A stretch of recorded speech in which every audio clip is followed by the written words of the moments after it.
मुक्काम पोस्ट सिंधुदुर्ग या माझ्या यूट्यूब चॅनलवरती मी सावली तुम्हा सर्वांचं अगदी मनापासून स्वागत करत आहे। तुम्ही बघू शकता मी बटाट्याचे काप केले आहेत, बघायला किती छान दिसत आहेत आणि बटाटे म्हटल्यानंतर सगळ्यांचा आवडीचा आणि जिव्हाळ्याचा, मोठ्यांपासून ते लहानांपर्यंत आणि लहान मुलांना तर खायला इतके आवडतात। बघा खूप छान दिसत आहेत, तुम्ही बघू शकता। बघा तुम्हाला एक तोडून दाखवते, बघा मस्त क्रिस्पी झालेले आहेत। चला तर मग वेळ न घालवता आपण आपल्या रेसिपीला सुरुवात करूया। 3 बटाटे घेतलेत मी मध्यम आकाराचे, बघू शकता साल काढून घेतलं आणि बटाट्याचे काप करून घेतले, पाण्यात ठेवले ते। घरगुती मसाला, जिऱ्याची पावडर, चवीपुरतं मीठ, हळद, लिंबू, आलं लसूण क्रश, कोथिंबीर, तांदळाचं पीठ आणि 2-3 चमचे रवा। चला आता आपण कृती करायला घेऊया। मी बटाट्यामधलं पाणी काढून घेते, कापांमधलं पाणी काढून घेतलेलं आहे। मी या प्लेट्समध्ये ठेवते एक एक करून।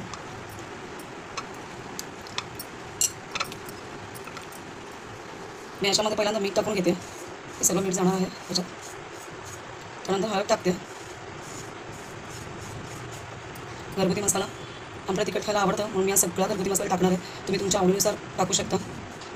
त्यानंतर मी ही जिऱ्याची पावडर आहे ती टाकणार आहे, थोडीच टाकते आणि ठेवून देते। आणि मी याच्यात अर्धा लिंबू पिळते। लिंबू पिळल्यावर कसं मस्त आंबट चिंबट तिखट खायला पण मस्त लागतं।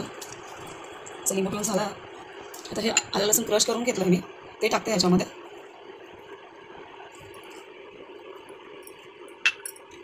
थोडी कोथिंबीर टाकते, सगळीच टाकते लागेल तेवढी। त्याच्यामध्ये आता तांदळाचं पीठ आणि हा रवा जाणार आहे।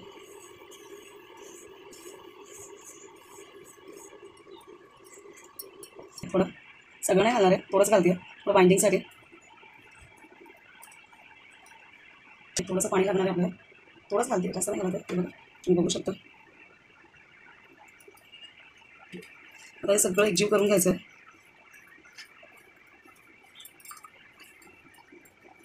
हे बघा असं एकजीव करून झालं आहे। आता आपण हे जे तांदळाचं आणि रवा उरलेलं होतं त्याच्यामध्ये आपण हे असं घोळून घेणार आहोत। एक्स्ट्रा असं ते काढून घ्यायचं आहे। बघा दिसायला किती छान दिसतंय, खायला तर मस्तच लागेल। माझ्या मुलांना तर खूपच आवडतं। एक एक करून मी असं घोळून घेते आहे।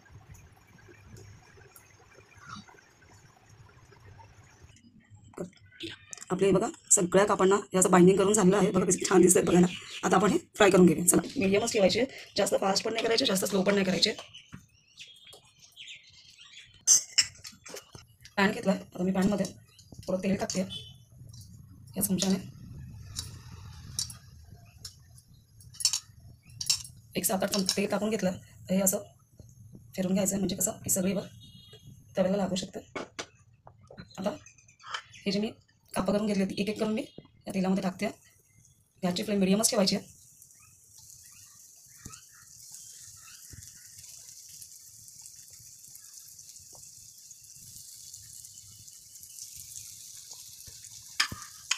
असं वरून तेल टाकते,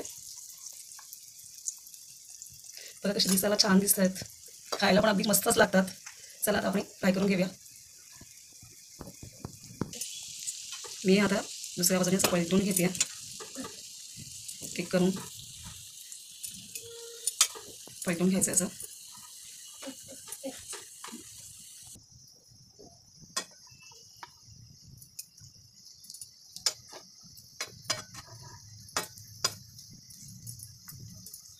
बघा ते छान दिसतात बघायला, अजून थोडा वेळ लागेल शिजेपर्यंत, तोपर्यंत आपण हे असंच ठेवूया।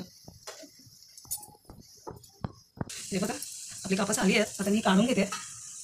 शिजली आहे, एक 10 मिनटं लागतात शिजायला, जास्त वेळ नाही लागत। मी काढून घेते,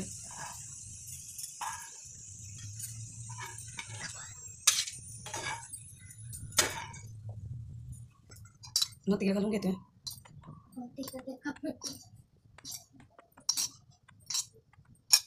परत 5 ते 6 चमच्याचं तेल घालायचं आहे आणि आपली जी उरलेली आहेत ना काप, ती आता आपण एक एक करून फ्राय करूया।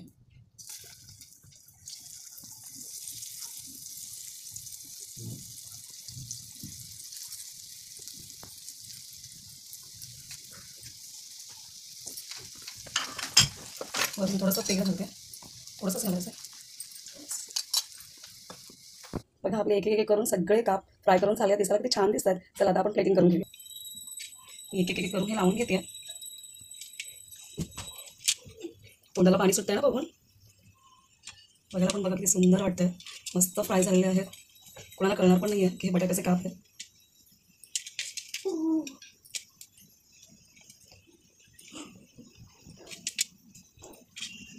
त्याच्यासोबत तुम्ही हा टोमॅटो सॉस घेऊन खाऊ शकता.